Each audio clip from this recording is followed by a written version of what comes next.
Hello everyone, તો આજે આપણે બનાવીશું લાહા લાડવા। તો લાહા લાડવા બનાવવા માટે મેં અહીંયા લઈ લીધો છે ચણાનો કરકરિયો લોટ। જેમ ભાખરીનો આપણે લોટ લઈએ ને તેવી રીતે ચણાનો કરકરિયો લોટ લેવાનો છે। હવે આપણે એની અંદર નાખશું તેલ અને ઘીનું મોણ નાખવાનું છે।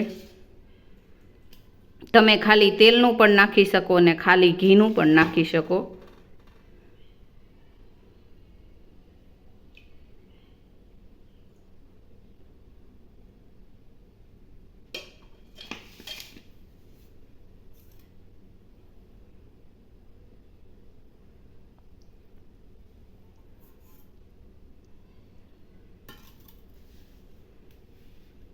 હવે બંને હાથે આપણે મિક્સ કરવાનું છે સારી રીતે। તેલ અને ઘીને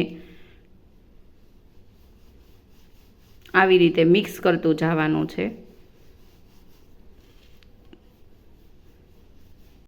તો અહીંયા મેં ગરમ પાણી લીધું છે। હંમેશા ગરમ પાણીએ જ આ લોટ બાંધવામાં આવે છે જેથી મસ્ત લાડવા બને। તો આપણે ગરમ પાણી કરી લઈશું અને પછી લોટ બાંધીશું। તો આપણો લોટ બંધાઈ ગયો છે। હવે આપણે એના મૂઠિયા બનાવીશું। તો આવી રીતે બે ભાગ કરીને હાથની મદદથી આવી રીતે મૂઠિયા બનાવીશું।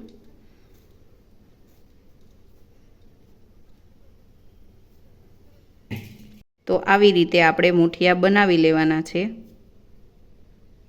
જો આવી રીતે ખાડા હોવા જોઈએ જેથી તેલમાં જ્યારે આપણે તળીએ ને ત્યારે અંદરથી પૂરેપૂરા ચડી જાય।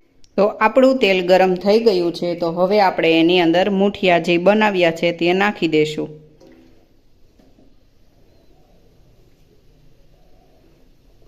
અને હંમેશા મૂઠિયા આપણે સ્લો ટુ મીડિયમ ગેસે જ શેકાવા દઈશું જેથી અંદરથી પણ શેકાઈ જાય। આવી રીતે આપણે મૂઠિયાને અલટ પલટ કરતા રહીશું તેથી તે ફરતી કોરથી પણ ચડી જાય।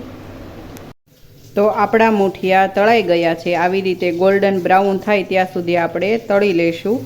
હવે આપણે આને પ્લેટમાં કાઢી લઈશું।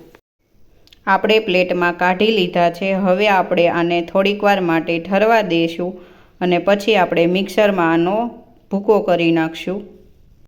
તો લાડવામાં નાખવા માટે મેં અહીંયા કાજુના કટકા કરી લીધા છે, કિસમિસ લીધી છે અને એક જાયફળ લઈ લીધું છે। તો આ જાયફળને આપણે જ્યારે લાડવા બનાવીએ ત્યારે આપણે આદું ખમણવાની ખમણીએથી આપણે તેની અંદર ખમણી નાખશું। તો મૂઠિયા ફટાફટ ઠરી જાય તે માટે આપણે આવી રીતે એનો ભૂકો કરી નાખશું અને પછી આપણે એને મિક્સરમાં કાઢી નાખશું। તો અહીંયા મેં મિક્સર જારમાં મૂઠિયા નાખી દીધા છે અને જાયફળના મેં આવી રીતે કટકા કરી લીધા છે। આપણે તેની અંદર આ મિક્સ કરી દઈશું। જો તમારે આદું ખમણવાની ખમણીએ ખમણવા હોય તો પણ ચાલે અને આવી રીતે તમે જ્યારે મિક્સર ગ્રાઇન્ડરમાં આપણે જ્યારે તેનો લાડવાનો ભૂકો કરીએ ત્યારે પણ તમે એડ કરી શકો છો। તો આવી રીતે આપણે લાડવાનો પાવડર તૈયાર કરવાનો છે, તમે જોઈ શકો છો।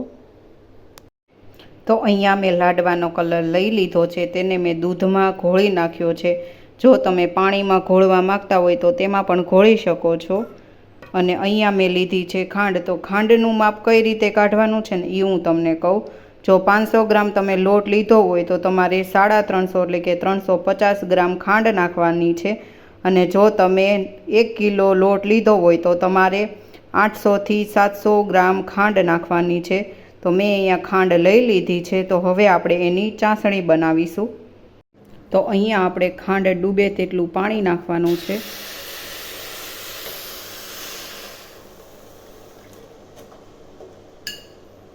તો આપણી બધી જ ખાંડ ડૂબી ગઈ છે, આપણે તેટલું પાણી નાખ્યું છે। તો આપણી ચાસણી આવી ગઈ છે। તો આપણે ચેક કરવા માટે થોડીક લેશું અને આપણે ચેક કરીશું। જો એક આમાં તાર થાય તો આપણી ચાસણી આવી ગઈ છે। જો તમને આમાં દેખાય તો તમે જોઈ શકો છો। આપણી ચાસણી આવી ગઈ છે। હવે જે આપણે દૂધમાં કલર નાખ્યો હતો તે આની અંદર નાખી દઈશું આપણે અને આપણે મિક્સ કરી દઈશું।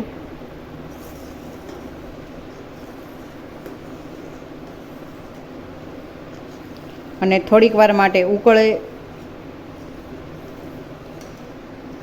આપણે ચાસણીને હવે લાડવાની અંદર મિક્સ કરી દઈશું.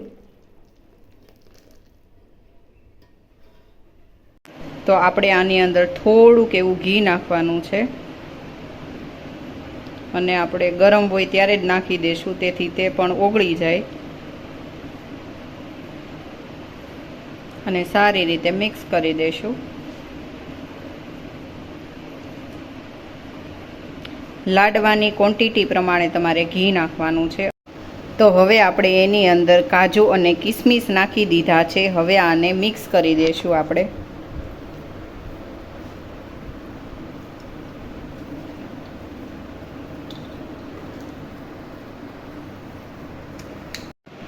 તો આપણા લાડવા તૈયાર છે. જો તમને આ રેસીપી ગમી હોય તો મારી ચેનલને લાઈક કરો, શેર કરો અને સબસ્ક્રાઈબ કરો.